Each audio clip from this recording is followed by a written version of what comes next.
3 raisons pour placer l'expérience client au centre de la stratégie. Premièrement, beaucoup d'études montrent que c'est un levier de performance économique. Donc nous, dans le certificat, on aime associer l'expérience client au business. À la fois l'augmentation du chiffre d'affaires, parce qu'un client satisfait sera plus fidèle, mais aussi la réduction des coûts, parce que l'optimisation de l'expérience client, ça conduit à simplifier les processus. La deuxième raison pour laquelle l'expérience client est vraiment au centre de la stratégie, c'est une raison, on va dire, organisationnelle. Ça fait longtemps qu'on essaye de mettre le client au centre de l'organisation. Avec les approches CRM, ça restait fondamentalement une question de marketing ou de vente ou de service. Avec l'expérience client, tous les collaborateurs sont concernés par le sujet. Et finalement, troisième raison, c'est justement l'idée de l'expérience collaborateur. Quand on améliore l'expérience client, on améliore l'expérience collaborateur et réciproquement. Donc ce sujet, finalement, devient un sujet aussi de management et de RH.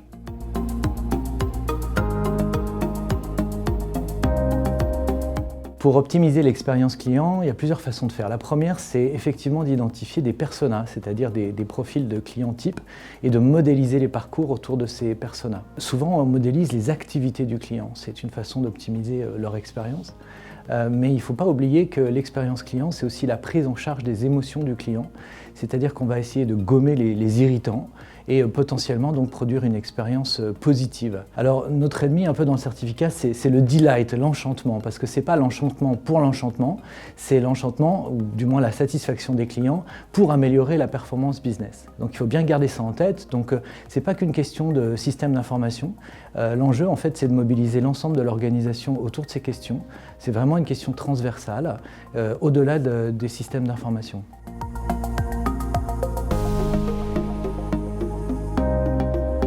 Quand on veut améliorer l'expérience client, on peut utiliser un certain nombre d'outils, de méthodes. La méthode des personas, c'est une méthode très importante et qui va permettre finalement de différencier l'expérience client selon le profil du client.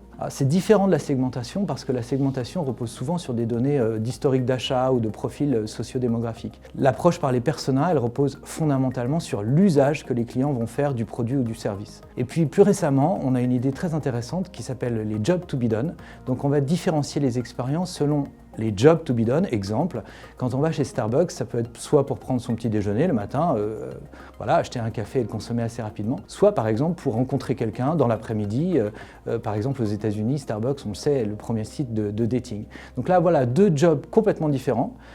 Et donc Starbucks va évidemment différencier l'expérience client selon les jobs, pas seulement selon les profils.